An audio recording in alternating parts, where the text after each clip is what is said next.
All right, hello everyone, and welcome to this week's episode of The Capitalist Investor. So we got a very special one for you today.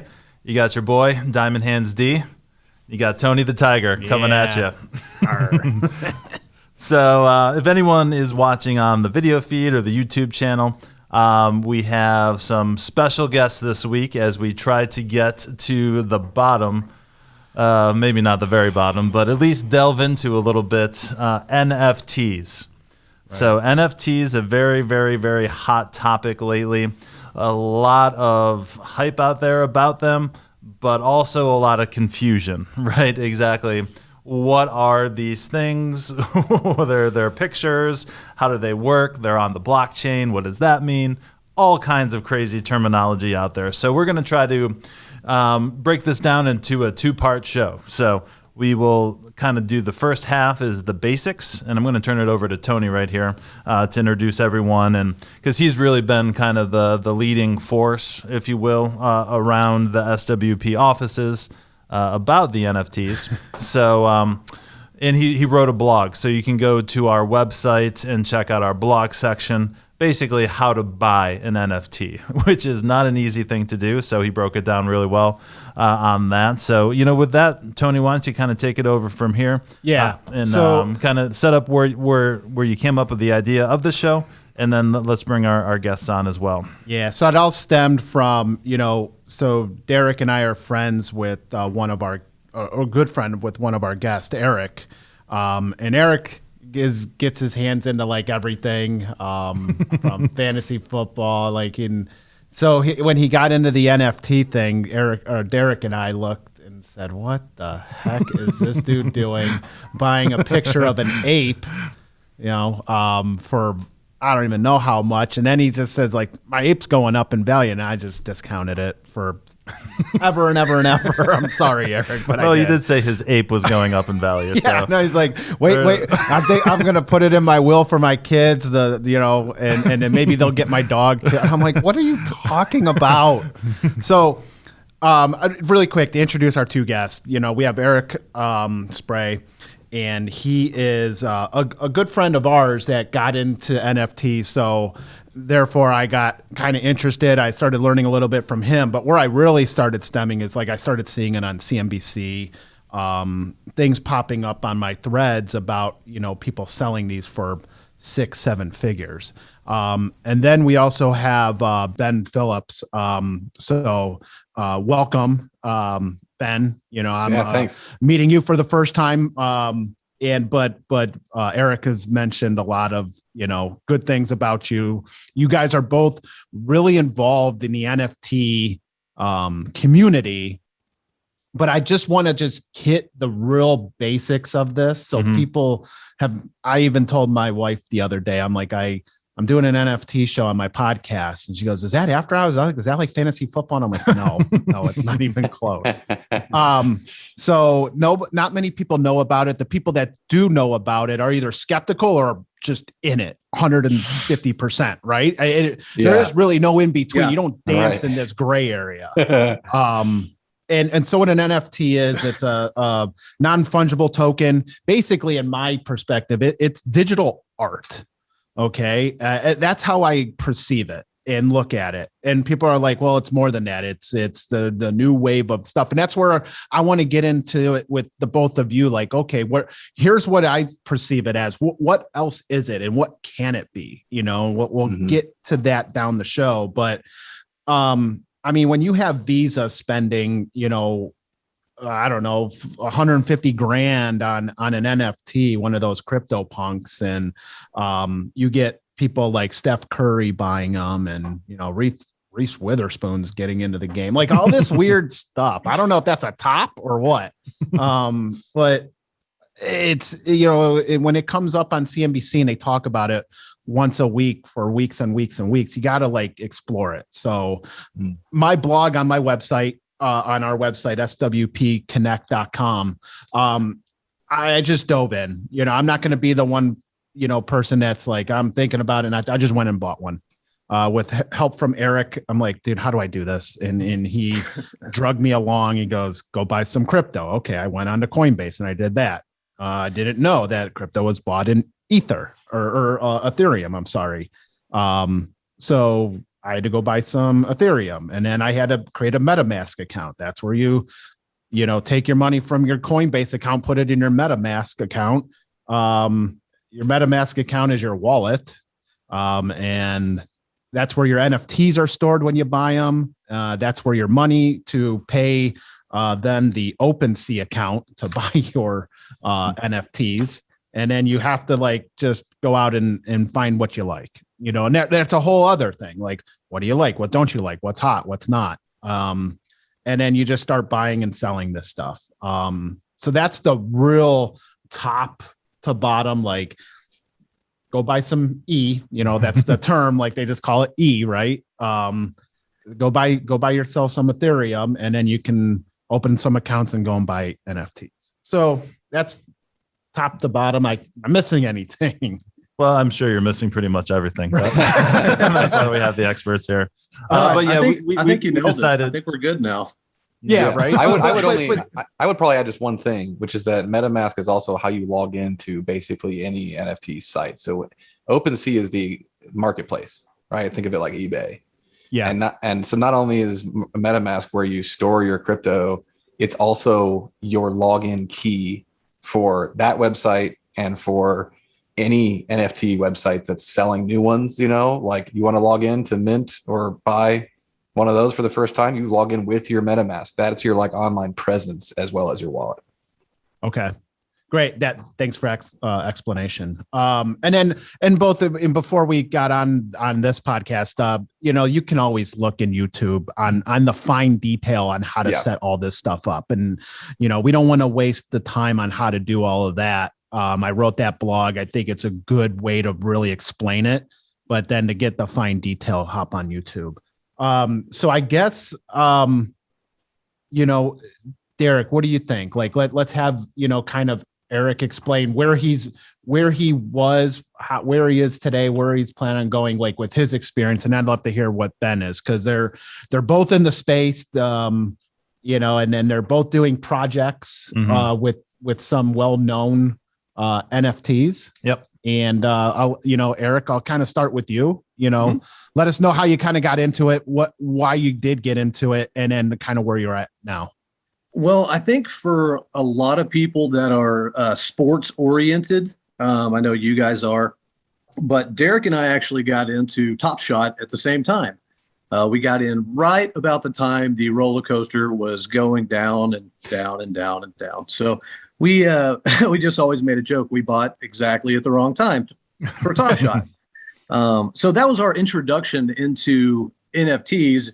And why don't you tell them what Top Shot is, Eric, just for people who... Sorry about that. Top Shot is straight. It's basically NBA cards that you get anywhere from special editions or rare. It's just like if you're collecting cards back in the day, but they are all on the blockchain. And these cards can't be put in tires or ruined. They were always going to be there. But they're electronic baseball, electronic basketball cards. It's probably a good way to put it with that. Yeah. Which is why Eric and I both gravitated towards it, because it was easy to understand, right? I understand that the clips that you get as part of the cards, they're on, the internet and you can access them anytime, but it's really just a kind of the next step in the evolution of card collecting, right? We collected everyone collected cards as a kid, right? So it's just a digital basketball card. You could apply the same rules to it. LeBron James is going to be more valuable than, Mason Plumlee or whatever, it's easy to understand. But like Eric said, we got in, we started getting interested in it right when it hit the mainstream, and it was literally the top of the market. And we weren't buying in at that point. We were just trying to get some packs, which is what they call them. So yeah, that's how I got into it as well. So and I watched you two buying these, and I'm like, I'm staying out of this.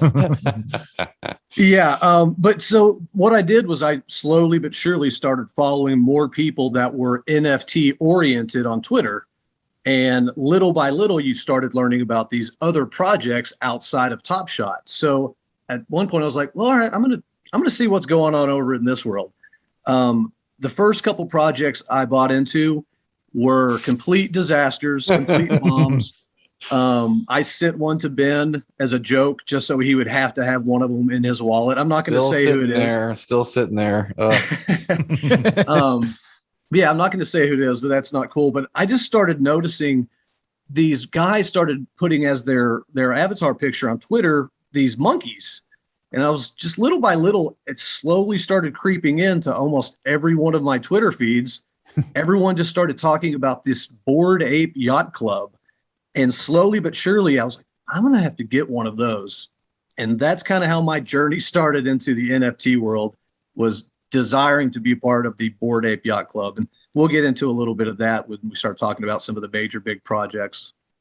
Right. And you know what? It's funny because, as I got into buying my first NFT, obviously I started liking certain groups and on Twitter and things like that. And it's so funny you say that. Like, as soon as I like my feed started filling with, apes and and overwhelmed, just like lions. And I'm like, what the heck? Oh, it's crazy. Oh, those lazy lions, man, they show up in every feed. Right. They're talked a lot about, but I don't know if anyone's buying them. I think it's a concerted effort. They're doing okay, actually. But yeah. All right. So, and then Ben, how about yourself then? Yeah. So I originally found my first NFT was a Zed Run horse. So this is a horse racing game. Pretty innovative, really. This company, Virtually Human Studios, out of Australia, created these things, and they kind of created a whole universe around it where you buy the horse. They had their original Genesis horses, like the top level, best ones you can get. But if people who got into it early on, like I think over a year ago at this point, which is a long time ago in the NFT world, you could get them for fairly cheap. And then you both race them on the track, and there's a whole algorithm that decides which ones are good racers, which ones are not. You can enter them into different lengths of race, how many meters long a race is. And this horse might perform better in shorter races. This one performs better in longer ones. You can really get into it. And I mean, there's like statisticians and stuff who've made a career out of doing these horses, and like economists and stuff who take their traditional financial and statistical and mathematical knowledge. And there's handicappers for NFT horse racing. Absolutely. Got it. Yep. But the other thing is you can also breed them. So there's male and female horses, right? And through the technology, you can like merge them together, and the offspring they create is always like slightly worse, than the parents, but still, if the parents are great, then the offspring's usually pretty good. Then you sell those. My kids. See, my kids are better than me, so I don't know what that says about me. But yeah, I mean, there's people, they're making a living on these things, right? So I got a couple. I wasn't convinced enough yet to really go big into like those top level ones. I wish I had now, but yeah. I bought a few. I think I put maybe $5,000 worth into a few of them. They were kind of second tier horses, so still pretty good. Yep. And then through that, like a big part of NFTs is the social aspect, right? So it's huge in social media, and there's a lot of people always chatting with each other, sharing ideas, and stuff like that. And so I had a friend who, he's like, what other NFTs are you in? I'm like, I don't really like the horse thing. I get, because you can breed them, you can race them. I get it. Everything else just seems kind of dumb to me. So I'm not doing anything else. And he's like, well, here's what I'm doing. And like sends me a link to this Deadheads thing, and like changed. I mean, it sounds ridiculous, but it changed my life completely. Like, what were you about to say? No, it's funny. I just want to touch base, like, as you said, like the community is like really awesome. Yeah. And that was the first thing after I bought my first NFT. Like, I think I put it on my Twitter feed that like, hey, I got my first NFT. It was one of the Tools of Rock NFTs. And like, I get, if I tweet something, I might get anywhere between 5 and 15 likes. Like I got like 200 likes immediately. And they're just like, congratulations, good job, blah, blah, blah. And then, and Eric got me Discord, is a big chat room basically for whatever you want to chat about. Right. And like, I had questions, and people were like so helpful about, hey, look into this, look into that, like this is how you do this, that, so the community is actually really good. And I can see why people would gravitate towards this. It's not like you just buy it and you move on. Like it does become like Eric, you mentioned about the apes. Like, I mean, they're really, some high profile ape owners, but like you guys are all like a band of brothers almost and sisters. It's like a country club. It's crazy. Yeah, it is. Yeah. And just to your point of Discord, it's a major player in the NFT world. It's where you can go find updates from the project managers. You're going to be able to talk to other people. Like you said, Tony, from people just getting in to you're going to have some people that are, made millions and millions of dollars in crypto, and they're moving a lot of it over to the NFT world, and they know about this stuff, and they're happy to help you with everything. It's a really, really different vibe, and it's really funny when you say, well, some of my best friends are my internet friends now that I've literally never met in person. Yeah, I talked to Eric more than I talk to my wife now, I think. That's awesome. Yeah, but it is interesting though, right? Because earlier you said NFTs are digital art, right? Which is true, but I would broaden it to say it's digital assets. Mm-hmm. So a lot of times the artwork is part of that. But anything that can be saved as a digital file on your computer can be minted to the blockchain and therefore made into an NFT, which makes it verifiably authentic. It makes it immutable. It makes it transferable, sellable, all these things. And name me any other asset class that you get excited when you find out someone else has it. You meet a new person and you're like, yeah, I'm Bored Ape. It's like, nice, me too. When have you ever said that when you found out someone else also owns Apple stock? Right. I own some Apple stock too. Wow, awesome. We're friends now. Like, it doesn't happen. This you're social layer, it doesn't happen with any other, hey, I own 2 investment properties. Wow, me too. Let's have a beer. No one does that. No other type of investment asset has a social impact that NFTs have. Right. And if you look at it on the investment side, the one thing that is unique in my perspective is that, there's only a certain amount minted. How many apes are there? Like 8,500 or something like that? So they're actually 9,999 because they started with 10,000. But there was a guy a couple months ago who wanted to be very artsy, and he sent one ape to a basically a burn account. You can send it to a null address, and it's gone forever. And he thought it'd be really funny when it was worth like 1E to be able to say, no, I'll just burn an ape. Now they're worth, I think 37 was the floor when I checked this morning. So there's actually 37 Ethereum, right? Which for anyone listening was what, $3,400 for one Ethereum, I think right now, something along those lines. 35. Yeah, that's crazy. They're like over $100,000 a piece, right?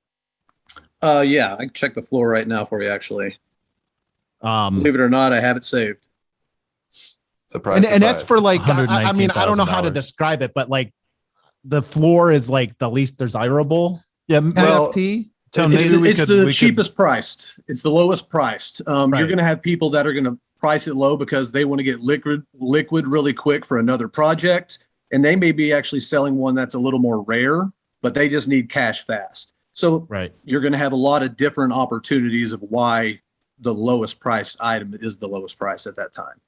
Right. Yeah. And that gets back into rarity too, because yes, it's rare because there's only so many of them, but most NFTs, especially these big collections where there's thousands of them, because there's artists out there making NFTs where they just make one, right? It's like a digital painting or something. That's the only one. And there's one guy named Gong Yang who sold one of his for $2 million last month. One piece, single piece. That's crazy. But in these bigger collections like Bored Apes, like Deadheads, there's 10,000 or so of a lot of them. That tends to be the number a lot of them do for these big projects. And yes, it is somewhat rare because there's only 10,000, but there's also different traits they have. So they might have a different facial expression or a hat or whatever. Right. A t-shirt or something. And it's this interesting phenomenon where just the people in the NFT world have decided if one is rare, it's worth more. And so it's like, because there's consensus around that, it is true. Right. And another, like you said, like the one artist made one. I kind of, when I went into buying my own little collection of NFTs, is like, all right, if this stuff goes to zero and I bought this stuff for thousands of dollars and now it's worth hundreds of dollars, at least I want it so I can, have it and I like looking at it. Yeah. It actually looks like art. So that's why like Tools of Rock kind of intrigued me. I'm like, okay, if this thing blows up, at least I could maybe put it on my wall or have it printed or something, or get a digital TV and put it like something like that. So yeah. And there's actually companies now making these digital displays that link to your wallet. So it's not just you go buy a monitor at Best Buy or something. It's actually crypto connected. And as this becomes more and more mainstream, I believe brands like that will get recognized. And somewhat just like any other thing you show off in your house, right? And a physical piece of art or a cool car or whatever, as this becomes more and more mainstream, someone will come over and go, oh, wow, that's one of those digital frames that will only display stuff that's in your wallet, which means I know you actually own that ape or that, right. Whatever. So if it's an elite piece or it just looks really good, they know it's yours. How is that different from buying? I mean, people love to say, well, I could just right click and save this, and then that's, I have it too. And it's like, well, yeah, I could also photocopy a Matisse, like what right. doesn't change it. It's acrylic paints and canvas worth, millions of dollars. No, it's worth $80 of material. Right. How many fake Mona Lisas are out there? Right. Like, I mean, I understand this. The one in the Louvre. Well, but the whole NFT thing is so complicated. Like, because I even went and talked to Derek this morning, and I'm like, I would like to get one of those TVs, and he goes, "Yeah, I looked them up," and I'm like, "All right, they're a little bit more they're a little bit more expensive than a normal TV." Mm-hmm. And I'm like, sounds pretty simple though. And he goes, oh no, dude, like you don't understand. Like there's so much stuff that goes in to get your NFT on that camera or that picture or that TV or whatever. Yeah. And I'm like, and I rolled my eyes. I'm like, oh, not something else that's complicated. Like what was this TV? What do you mean? What, like a display? I don't know. You said, so I want to circle back to Ben's story, because I think he left off right at a good spot about the deadheads, sure. changing his life. But yeah, so when I looked into those displays, it was a while ago. It was for my Top Shot collection. And I looked into what you had to do to get the cards, circulating on the display, and it looked really complicated. But now that there's MetaMask and maybe it's easier to do now. But that's when I looked at the Top Shot, it was a complicated process to I think the one Top Shot's not on Ethereum blockchain, I don't think, right? It's something they're else, on their own. Yeah. So I'm pretty sure with the one I'm talking about, you just like scan a QR code and it links to your wallet and you're done. It just displays on there. So it's probably a mobile app or whatever. And before we get back to Ben's story, I have had an epiphany. I don't know if epiphany is the right word. But in the last couple of days, what made it makes more sense for me. So like if you go out, right, and what are the kids wearing these days? Those Gucci belts, right, with the brand right on the belt. Like everyone knows that person spent $900 on that belt, right? You can, in theory, apply the same thing to your avatar picture on Twitter, right? Like, hey, if my picture, if I have an ape, I've either copied it from someone, but probably most people will do, or I own that ape, right? It puts me in an exclusive club. So from that perspective, I have come around a little bit more, I guess, just thinking about it's a brand thing. It's totally a brand thing. It's social identity, personal identity, brand.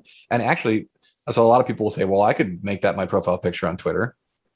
Well, I can do that too. I can just save the image and I make, but two comments on that. Number one, if you do that, you can do it and then just live your life that way. But if you do it so that you can get attention on Twitter and like get more followers and you try to build a presence online and social media, the person who actually owns that ape is going to see it and go, that's my ape.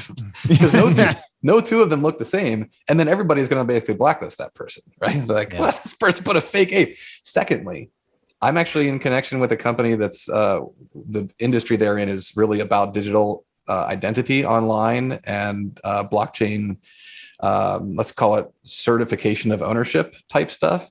And Twitter has already said that Bitcoin and crypto is a big part of their future. Jack Dorsey tweeted that a few months ago. And this company that I know is in conversations with them already to figure out a technology to make it so you can't set your profile picture as one of these NFT images unless it's in your wallet. I don't know how long that will take, but I think we're heading there, It's a social movement. The two things that pop into my mind, like a lot of things pop into my mind when I think about NFTs is, first of all, and like I'd like to really get these two things answered, because first of all, like Visa spent $150,000 buying a CryptoPunk, right? Because one of their new I've just talked very vaguely. It's like one of their new employees is a crypto guy. He's like, we got to buy this. Like that's my interpretation of what happened. But like, do they buy it to get in that like community? Did they buy it as an investment? Did they like, I'm trying to understand why they bought it. So that's my one question to you. And then my other one is that, like, how do you monetize this? So I have an ape, Eric, right? That is worth over $100,000, but I'm never going to sell it. So how do you monetize it? How do you capture the wealth? Do you create like my idea is like you create an LLC and you sell a portion of your ape to somebody. I don't know. How do you monetize this? So it's funny you talk about this, and Ben actually is dug pretty deep into this topic, but it's basically about ownership of the NFT. Right. Certain projects, you basically have the outright ownership of that NFT. Certain projects you do not, and you cannot use it for any kind of commercial use. I know with Bored Apes, there is a beer company that's set up. There are a couple guys that are basically DJs that have set themselves up as apes, and this is what they do. There's clothing lines that have set up from each individual ape. So you have the ability to take your ape or whatever it is, if you own the IP, and make a profit off that.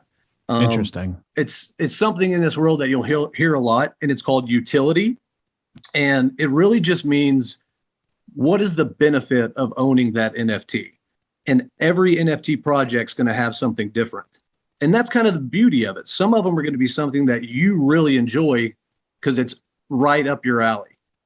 Something like Zed Run or NBA Top Shot for sports, you're going to be able to go down that path because you like the sports. If you're a gamer, that option is also there. And something else you hear a lot about is the metaverse, and what the metaverse is. And I'll hand that over to Ben, and you can talk a little more about the IP and the utility metaverse aspect. Yeah. So, well, I mean, just to give you like my personal experience. So like, Eric, you got me involved in like Tools of Rock. You're like, you should probably look into this one. It's brand new. And they have big plans, you know, and then the one thing was like, you had to buy 3 of them, and then they'll start, as of today, this might air in a week or so, but like, as of today, like if you own 3 of them, like you get to mint a VIP pass, and that VIP pass then allows you to like online concerts and things like that. Like, I thought that was cool. I'm excited to see where it goes. Because obviously I put the money into buying those NFTs, but I want to see like how that evolves. And I think that's really cool. Like they're offering something else to the people that are in that community. Yeah. So. Exactly. And that's what utility is. It's basically, I would say, the benefits that you get from being a part of the community or owning that NFT in that project. Okay. Yeah. I'm sorry. What was the question that you asked, Ben? He was going to get into the metaverse. And the metaverse, and just a little bit more on utility. So, I mean, a great example, I'll just stick with Bored Apes for a second. Just a little while ago, airdrops are a big thing, right? An airdrop is basically where, because it's on the blockchain, because you have this wallet set up, the project leaders in any of these things, they can verify that you do indeed have one of their NFTs in your wallet, right? They can do it algorithmically. And so what they did was a couple of weeks ago, I think it was, they said, it's interesting. I commented on Twitter that one tweet with 4 words can move the entire market of the NFT space, which is what the Bored Apes leaders tweeted on a Wednesday or a Thursday a few weeks ago. And I don't know if I can swear on this show, so I'll just censor myself, but they said, you can. Okay, I can't guess it. So they'd been talking about these mutant apes. They were going to be like these grotesque, just kind of really neat looking thing. I think it's probably timed a little bit for Halloween. And they tweeted one day, they said, "Fuck it, mutants Saturday," and it was like Twitter exploded, because what that meant was they airdropped these what they call serums into every ape holder's wallet, one for each ape they owned. And you could get either a version 1 serum or a version 2 serum. On the day those dropped, you could use that serum, quote unquote, feed it to your ape, and that would produce a new NFT known as a mutant ape. And on that day, the day they got them, even if you just got the version 1, which is not as good, technically speaking, which we can get into why or why not it wouldn't be as good. You could have sold it that way, Dave, for what, 5 or 6 ETH? Mm-hmm. Easy. Yeah. 5 to 6 Ethereum on day 1. So because you had that in your wallet, they basically just gave you 20 grand, yep. 15 to 20 grand. That's awesome. I know, Eric, you were saying like, so you do have your regular ape and then you have your mutant ape. So you have both of them. Yeah, it basically just allowed you to take your ape. If you decided your ape would drink the serum, it would create a brand new NFT. So you would keep your original ape, and now you have a mutant ape. And if you would have told me 2 years ago, I'm going to be on a podcast talking about monkeys and mutants drinking serums. Oh my goodness! So that's my mind's still blown. That's one thing, right? Is these airdrops where they basically say, "Hey, because you already have one of our NFTs, we're going to give you another one too, and then you can sell that one. So you can keep your original one, and the one you sold." The one the airdrop, that you then sell typically is going to be, so you'd have your ape, which is worth like 40 or 50 on that day. And then they airdrop you that thing was only worth 5, but 5's a lot, right? And I thought it was pretty interesting. They're like, okay, what if I saw somebody's Twitter feed. They're like, what if I didn't feed my ape the serum? And I can sell my serum and my sell ape. The serum. Yeah. And now that person now hasn't even, like, it's an unwrapped present, right? Yeah. Well, and that's the other thing is because of all the rarity stuff, like you could sell the serum and you might even be able to sell the serum for more than you would sell the mutant for, because somebody feeding that serum to their ape might produce a better mutant than it would have if you'd fed it to your ape because their ape's already better or whatever. So they might be willing to, there's like, they're intentionally trying to make you think through all the different potential outcomes, and it's a game. There's a lot of game theory. There's a lot of game theory involved in this stuff. And just to let you know, so the apes dropped a dog a couple months ago, the Bored Ape Kennel Club, and now they have the mutants. Now I can guarantee you that I could go sell those things right now and make a good chunk, but holding on to all three, there is going to be a benefit to that coming very soon. So it's a lot of game theory of, well, do I take the money now or do I hold it and then maybe get the next cooler thing that's coming out? Right. And you couldn't get the dog because you have to have the ape first, right? Yeah. Yep. Yeah. So I actually secret society. When I bought my ape, I didn't have a dog, but I knew there would be utility to having it. So I went on the open market and bought a dog as well. Yeah. Well, at this point, I don't think we have any more listeners. I know. I was just thinking it's starting to get crazy, right? So I can provide a little bit more of a real world example here for us too, on utility. Yeah. If you don't understand just to NFTs, interrupt you for 1 second. Okay. This is another thing that, I know we're talking about mutants and serums and stuff right now, but and that's just one NFT community. Like there's so many more that do some. Well, what we're trying to figure out now is, why do things have value? Yeah. So there's real world stuff to it too, for sure. Yeah. So that is, even though it's kind of goofy and we're all laughing about it, that's a real world benefit, right? If you are part of the club, you get stuff down the road. Mm-hmm. That is an important part, which is what I want to get to, is picking out a project, like which one are you going to invest in? Because that part, I think, is the most daunting, especially when you're first getting into it. Mm-hmm. So yeah, Ben, why don't you get into a little bit more? You said you had an example of the utility, because I think it's a huge part of understanding this. And then if you would get into the deadheads a little bit, because you left off on that story, and it kind of changed my life. So plus I own a deadhead. Nice. So I want to, get it pumped up as much as possible. I own one too. So nice. You got one? I got one. Oh, you bought one. Love it. Yeah, that's my t-shirt, by the way. I know. I'm going to need one of those. You got to find out how many Ben owns at the end of the story. Yeah, I'll tell you at the end. Yeah. So I was actually the example I was going to use that's a little bit more real world was going to be on Deadheads, actually. So let's say you go on your phone, you go in the App Store and you're looking for games and you see like a Family Guy game, right? Now that Family Guy, if you go look into the fine print and see like who made this game, I can almost guarantee you that it wasn't Fox that made that game. It was some game studio who licensed the IP from Fox, or I guess Disney now, or whatever. I don't know. Disney bought Fox. That part of Fox, I think, or whatever, right? Anyways, game developers out there trying to make good games that people are going to want to download and pay for or whatever. They can either invent their own brand new thing or they can license the IP from an existing person, right? Well, if somebody wanted to make a Deadheads game, they could license it from me or Eric or you guys. And now they may not know they can do that. So it's up to us to kind of go solicit these things. But I could go to, I'll just tell you now, I have 108 deadheads. I have enough to create an entire universe of characters. And now it costs a lot of money to get that many, but you could make a pretty cool game with 5, you know?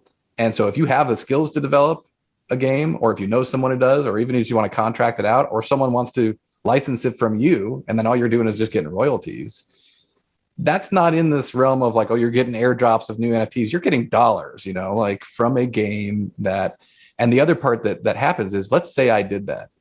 Let's say I had a mobile game, a mobile Deadheads game made by some game developer in Ukraine or something, somewhere where it would be cheaper to hire developers and stuff. Now I've got this game. If I went to the Deadheads community and said, guys, I made a game, you have an instant audience. Yeah. And they all want it to succeed, because the more any tangential project related to this intellectual property succeeds, it raises all boats. Right. So you've got thousands of people from day one who want whatever is coming out of this project. They want it to be successful. They're going to tell their friends. They're going to tweet about it, all that stuff. And not to mention physical stuff. So I had 100 of these little pins, you know, like a little pin you can put on your, I can't believe I didn't bring one with me, but of one of my Deadheads. I just had that done online. You know, I think I paid $1.10 or something for each one. And where do I go from here? I don't know, but like I could go to, what's that store? Urban Outfitters, or what's the one with like all the gothic kind of hot topic, and just say, hey, would you put these in a bowl at the checkout counter, sell them for $5? You know, we'll split. So that's not big money, right? But that's like just dipping a toe in the water of, I own this IP because I bought the NFT. How many Deadheads were created? 10,000 originally. Yeah, 10,000. So 10,000. I mean, I'm saying though, it's like only 10,000 people can own those, right? Yeah. And so, like you said, if they take off, like the crypto punks and the apes, like that community is only this big, right? And on top of that, there's some NFT collections who are like, you own the intellectual property, you can do whatever you want with it. And that's cool. A lot of people won't do anything with it because they're busy or they don't know what to do or whatever. Then there's other collections where they say, hey, you don't own the IP, but don't worry, because we do, and we're still going to make this really big. And you even having a collectible from it, even though you can't create the derivative works legally, it still benefits you because we're going to do cool stuff with the IP. We, the creators. But Deadheads is both. So they actually they've developed an animated series. Episode 2 is coming out on Friday. They have plans to make major motion pictures. They're already talking to people about making those kind of things happen. There's a comic book coming out on Friday alongside episode 2 as well. So the team who created it is working their butts off, creating awesome content with these characters and telling all of us, you can go do that too, right? I mean, I bet you to go back to the Family Guy example, there are many Family Guy mobile games, and they're not developed by the same studio. Right. Each of them had different licensing agreements, but all with Fox, right? You could have multiple different types of games that have licensing agreements for Deadheads games, but those agreements are with different individual people. Right. I mean, if they make a cartoon and it takes off and, you know, it becomes like the next, I don't know, like Paw Patrol or something. Like, I mean, the floor, like you said, you know, if the floor the floor to buy in could go up thousands of dollars if it becomes a popular thing, because that little kid's going to want to own a Deadhead. Right. And yeah, Deadhead's, I mean, this target more like teenage and up crowd, I would say. So it's more, I would make like a Rick and Morty comparison, maybe something like that. It's like teenagers and then childish adults like me and Eric, you know. Beavis and Butthead. Yeah. So absolutely. I mean, all it would take is one announcement like, hey guys, we got picked up by Netflix. It's going to be on Netflix now. And the prices would just absolutely explode. Right. So there's no way of ensuring that's going to happen, but I can tell you firsthand, the team is working their asses off to try to make sure it does. That's awesome. You know, why would like Visa go out and buy an NFT? Yeah. Why did they do that? I'm curious. I have an opinion on that. I don't know if you want to go first, Eric. Yeah, I'll just give you my opinion. It's a weird thing in this world, in this NFT world, but if you have a CryptoPunk or if you have a Bored Ape or a few other top end projects, the rock with the laser eyes.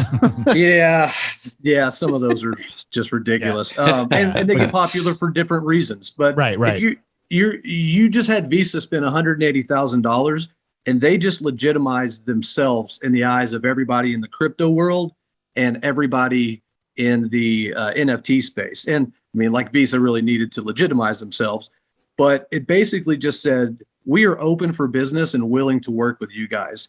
A couple months ago, it was Amazon that basically just posted a job that they needed someone to start working on crypto and accepting Bitcoin. And I think Bitcoin shot up 20% that day, just as more of these established companies are getting into the NFT space in the NFT world. Yeah, and I'd say so I agree with everything Eric just said, and I would add a couple things. If you think about what Visa really is, people think Visa, they think finance, right? But Visa is actually a tech company. That's really what they're about. They are maybe the only network that's never been hacked. So Visa is elite status when it comes to data security, and they will have a crypto wallet. I'm pretty sure they will release one. I bet a MetaMask competitor kind of thing. And if banks, a lot of people who are like crazy crypto enthusiasts are like, banks are dead. Banks are going to die. There's no way they can, like, I don't know how they survive this.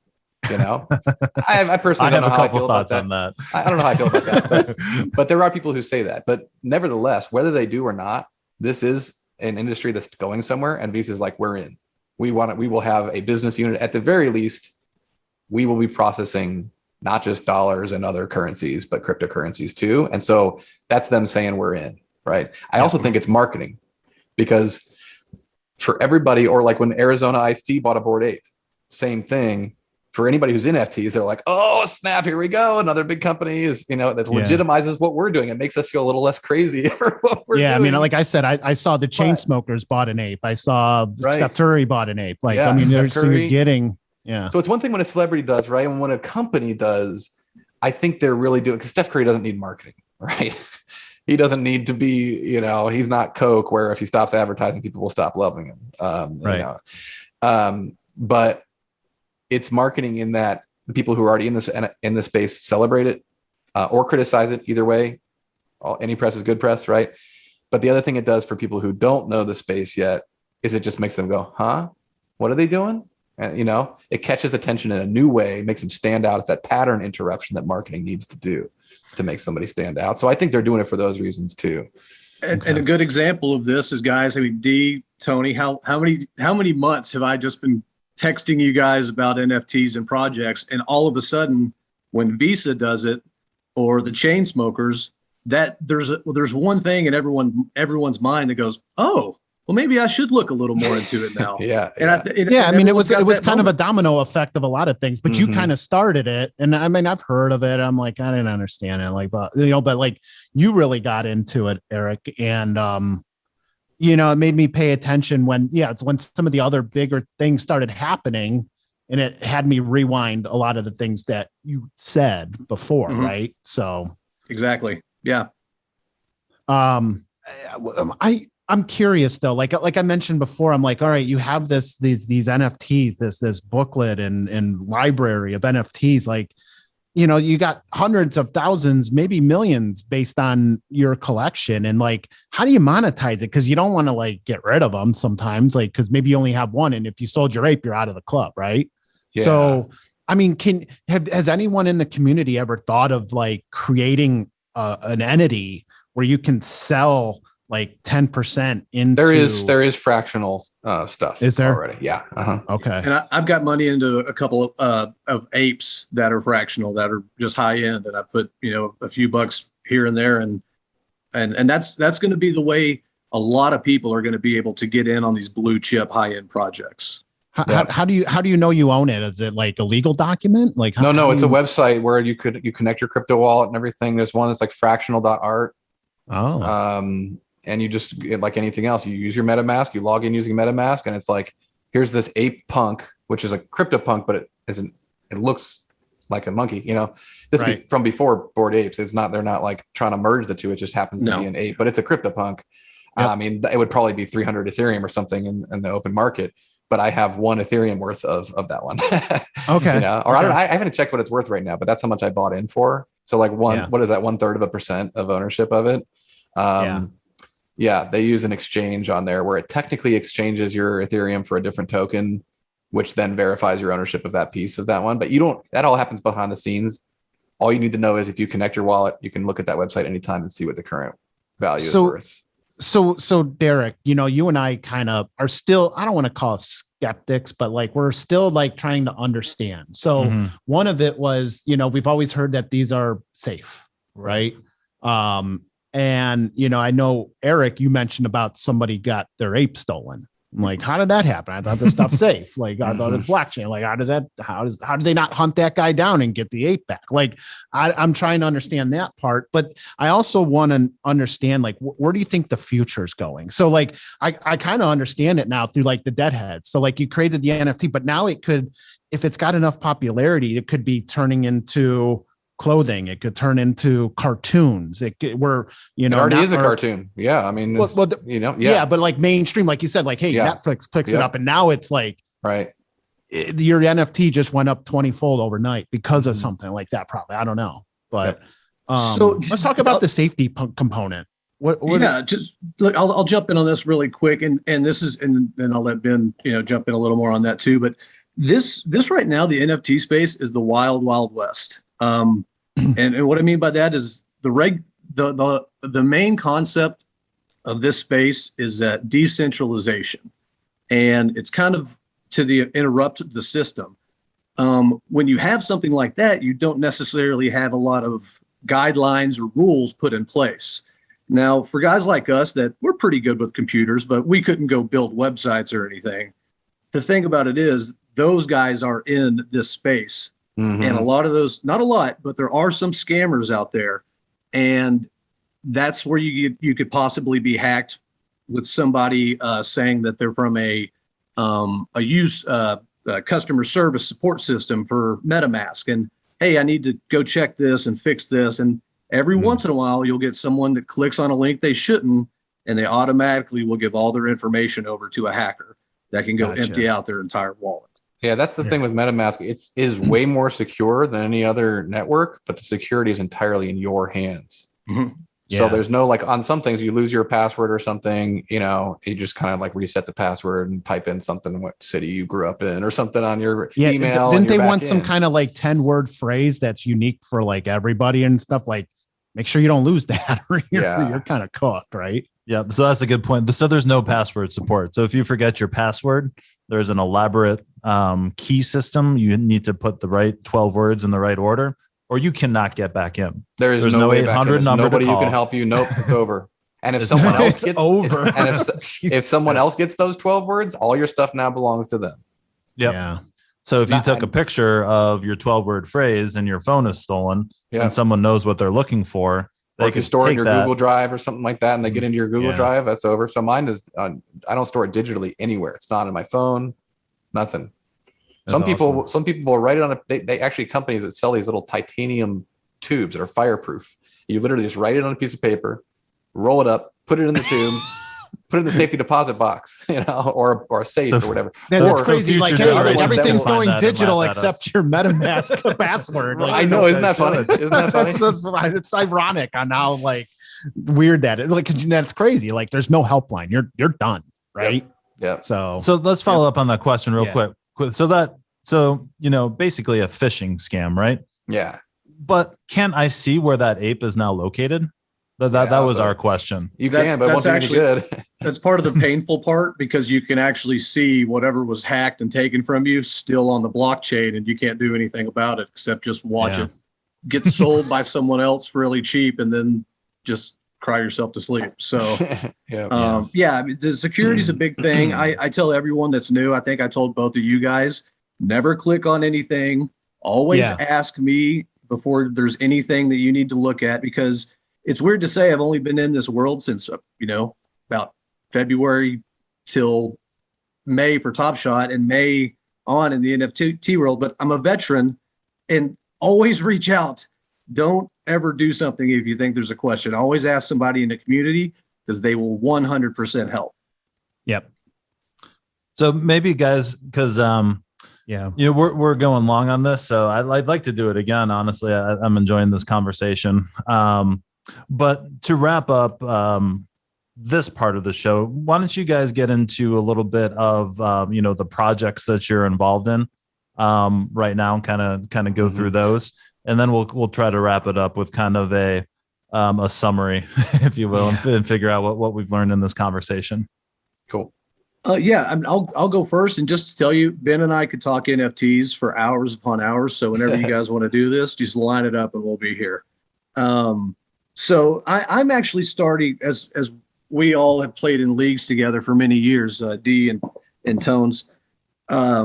I'm big into fantasy football, and I decided, let's see if we can do something with the apes and combining fantasy football with 12 apes and what we could do with that. Well, little by little, started going through the project, and we said, we could actually make this an NFT and allow people to buy in to each one of the fantasy teams. So without going into a lot of detail, everything, we've basically put this project together. We are minting right now. And you have the ability to go to our website, BAFL.io, and you can head over there, mint shares, join our Discord and community, and we're going to have weekly prizes going out. Once we sell out the entire project, we're going to be able to give out NFTs in value of 10E every week. And then for the grand prize of the year, over 30E in NFTs once we sell the project out. Yeah, I thought it was a really cool idea because so somebody like me who's just brand new, like I can buy some of these tickets on these teams. It's kind of like a lottery ticket, right? But like if my team wins or scores high points that week or whatever, like you guys are going to, drop me a few NFTs that I don't have right now, right? It's like a way to win NFTs, right? So yeah, it's as soon as whatever qualifies for the winning prize that week, you're going to be eligible for that. And basically your share automatically puts you in the drawing for NFT prizes that week. Awesome. Yep. And Ben, what about you? Yeah. So, I mean, obviously you heard me talk about Deadheads, that's my number one, but everything else I'm in also typically has some kind of a media play. Anything I'm in big anyways, a media play or some sort of metaverse, which I know we didn't get to talk about the metaverse, but it's basically, think of it as VR, virtual reality. It's like an online environment where people hang out and play games and socialize and stuff like that. Sometimes in VR, so they wear an Oculus headset or whatever. Other times it's just on your computer. But anyway, so the stuff I'm in typically has something to do with either media. So there's Deadheads. There's another one called the Janky Heist, this is an interesting one because it comes from a company that is already pretty big and has a big following. They have these characters. It's actually what this guy is right here. They do these collectibles, these physical collectibles. This is Googieman. He and his kind of buddy is named Janky. The two of them have like 6 million Instagram followers between the two of them. And they have since before they were NFTs. So this is like a brand that already exists, but they launched an NFT line. And the whole purpose of that NFTs was they would sell them out. It was a fundraiser. So they raised a bunch of money by selling those. And they're creating a comedy horror film, feature film, again, from a brand that's big. Both of these characters are in Fortnite. They're playable characters in Fortnite. I think they're already basically digital celebrities. Googieman does ad campaigns for Gucci. Like, they're already big, but they just went, okay, we're going to get NFTs so that we can, number one, make this movie, get the funding together to make a movie, which, like, the guy making the music for the movie has like 40 million Instagram followers. They have their own cryptocurrency being developed, the Janky coin, and they're making their own metaverse environment called the Jankyverse, right? So it's this whole big thing where, established brand, all these big plans they have. So I'm in that one. There's another one called the Bored Ape comic, which is inspired by Bored Apes, but they've basically created a digital comic book, and they're going to keep growing that and making new cool IP in that environment. And then there's one that's currently less exciting. It's much more of a long-term one. It's called Rooms, RUUMZ. And what they're doing is basically creating 3D like habitable environments for the metaverse, where when you have your little avatar character walking around the metaverse, you can be like, hey, come back. We're going to throw a party at my room. There's a card table. We're playing cards, whatever. You buy these little rooms, literally buy the rooms. And then once they have it set up in the metaverse by I think Q1 next year, you can do what's called staking those rooms, which is a way of saying, I'm locking up this NFT. I'm okay with not being able to sell it for a period of time. And in exchange, they pay you their cryptocurrency called rent. It's a rent token.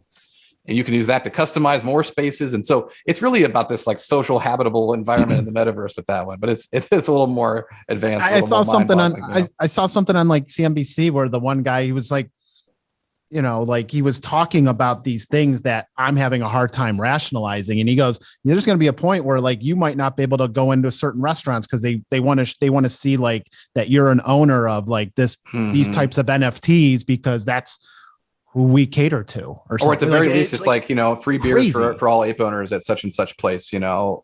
Yeah. So you can maybe come in, but there's going to be, I think there's going to be a huge like customer loyalty perks programs from companies. That basically says scan your wallet on the way in, and if you own an ape, you know, then you get this. And if you're like, especially around Halloween, if you have a deadhead, you know, you get this Halloween inspired beer for free or whatever. Like they could, lots of places could start doing that. And so. All right, so D, let's wrap it up. Let's kind of our takeaways as somebody like talking to what I would refer to as experts. Like they're just know vastly more than I do. Yep, for sure. So I kind of look at it like, you know, these NFTs are basically like lottery tickets. You know, we use the deadhead example. Like if they become very mainstream, like by buying this for, you know, 0.1 E today could be worth 10 E in a year because they got picked up by Netflix, things like that. I love the community. I love that on Discord and on Twitter. And if you have questions and getting free perks, you know, for being part of a community, I think that's really, really cool. And there's a supply and demand component. You know, there's only 10,000 deadheads. There's only 999 apes. Like that's your community, right? And I think that's really unique. My only big thing is two things is I like what you buy because, you know, and any investment that is highly spectacle, that can go to zero tomorrow, buy what you like, buy what you think looks cool, because if it's worth zero tomorrow, at least I know I can go get one of those NFT picture frames and hang it on the wall and say, I at least like looking at that, right? You know, that's the way I look at it. And go write down your MetaMask words and don't save it electronically because you never know. But those are my kind of takeaways. So, you know, my takeaways and also really kind of preparing for the show over the last month in my mind, you know, I think Eric said it well. It is the Wild West right now. All right. So if you're looking to, you know, buy something quickly and then sell it for, you know, 100x, I think you've missed that train. As far as, you know, like, you're not going to, I don't think you're going to go buy an ape right now and it's going to 100x from, you know, where it's at right now at $150,000 or whatever it is. So to really find a project that you like, it's kind of like researching a stock. You have to figure it out, right? There's nothing that you can't just hop on OpenSea and buy 10 random things and think you're going to be successful, because you won't. There's also a lot of crap out there. And it's intimidating when you see it for the first time.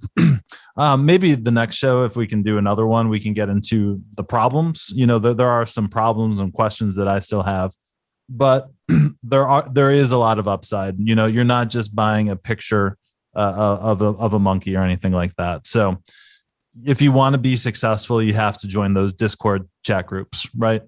Generally speaking, I think there's some you can just buy that just as an investment and just hold it and expect it's going to grow. But to me, maybe the most important ones to really make sure you do spend some time in the Discord is like those mid-tier ones.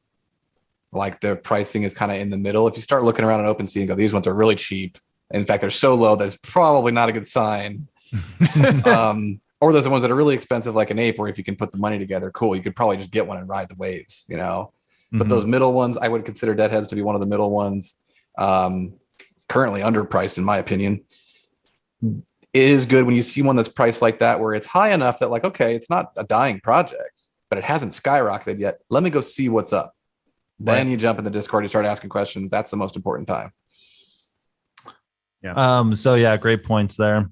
And also, when you're getting into this, you got to take it slow, right? You're not just going to be able to block out 45 minutes of your day and, you know, buy 15 NFTs. So we have Tony's blog. Beyond that, you can just type in, you know, any keyword into YouTube. You can get an explanation. You know, I watch some of those. you really need to kind of learn about it before you just dive in. And just to add to that, D, a lot of people in this space, and I saw this tweeted the other day, we're playing with house money. We got in at the right time with some of these projects really exploded. And if I take a chance on something, it's not going to hurt me as much because, again, it's house money. It's what I've already, quote unquote, won from the casino. So again, when you're getting in, be very careful. And I've been very cautious with you guys when trying to advise you what to get into. And it's kind of what you've repeated back today. So you're going to see some big wigs out there. Don't feel like you're not a big wig if you don't have 50 of something that just minted. Take your time, ask questions. Yep.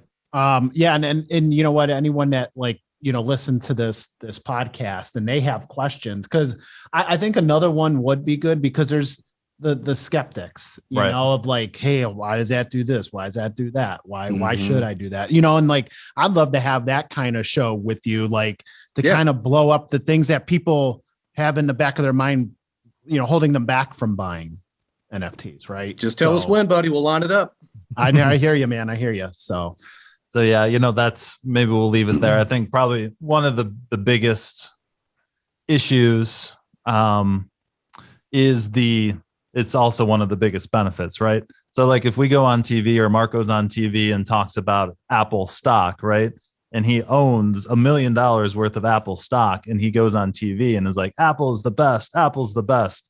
And it's really not, that's extremely illegal. Right? There's lots of rules around that. The name of the show is The Capitalist Investor. We're kind of anti regulations, but some regulations are also good. That's part of the thing that can get you in trouble as well. So I think, some kind of the Q&As on some of the problems, and there are lots. But at the same time, we're right at the beginning of this thing here, and so they're not all going to be winners, but if you're participating in the space and you're doing it wisely, that's kind of what we preach on the show. Have a plan and execute that plan. And I think my last point will be the daily price movement, just like a stock, you don't have to worry about it as much. It's not even a real price, honestly. We mentioned the floor price. That's not necessarily the price of your individual NFT. All right. So if it drops by 20% in the first week that you own it, that's just going to be par for the course, man. You can't, jump ship. Again, you got to have a plan. How much am I going to spend? How long am I going to be in this? And when do I hit the eject button? Right. So, kind of have that in mind when you're diving into these things. Yep. Any other words of wisdom you guys want to drop in before we sign off? I think that last thing you just said is a really key one. One share of Apple is worth one share of Apple, but one deadhead, one Bored Ape, one whatever is not necessarily. In fact, it's almost definitely not worth the same as all the other ones. And so that's just another layer to it, right? Nobody ever had an emotional impact on selling Apple stock before, but to let go of an NFT you actually really like and have grown to be friends with people in the community and stuff is different. So for sure. All right. Well, I want to thank you both guys for being on. I thought that was a really good conversation, and hopefully I don't think we got too far off track at any time. So yeah, so that was pretty good. I know my mind's going a million different places, so I hope I didn't disrail anything, but I thought we got good stuff out there. I'm actually looking forward to like sometime down the road, talk about what, the naysayers, like, let's see if we can get some questions about, why this could blow up. And I'd like to know where it's going. Like you said, like the virtual reality stuff, like, it doesn't exist today, but doesn't mean it can't tomorrow, you know? And so thank you everyone for joining us for this special 2-part episode. As always, drop a like on our subscription page, leave a 5-star review. We'll send you some swag. Maybe we'll even put my deadhead on one of these SWP shirts. Actually, I'm going to have at least 4 more after this conversation. I know. That's the one thing I'm going to, I like listening about that. I'm probably going to go look at some more deadheads. And I know, Eric, we're talking about like the internal royals and stuff. Like I think they look cool. I want to buy one just because I think they look cool. Yeah, that's part simple. Of it. Yeah. But exactly. I'm also learning that's about the artist who's making it, and he makes some, great art outside of what his project's going to be. So, I mean, that's just, again, doing the research, kind of being in the community, reading, listening to people, sifting out what everyone's saying and find what you really like. Exactly. Absolutely. And I got a feeling the SWP NFT will be coming out pretty soon. So you guys go. let us know when you need some help with that. We'll help consult for you. Sounds good. All right. Thanks, guys. Well, thanks everyone. Thank you guys for joining us and have a great day. See you guys. Thanks. The opinions expressed in the podcast are for general informational purposes only and are not intended to provide specific advice or recommendations for any investment, legal, financial, or tax strategy. It is only intended to provide education about the financial industry. Please consult a qualified professional about your individual needs.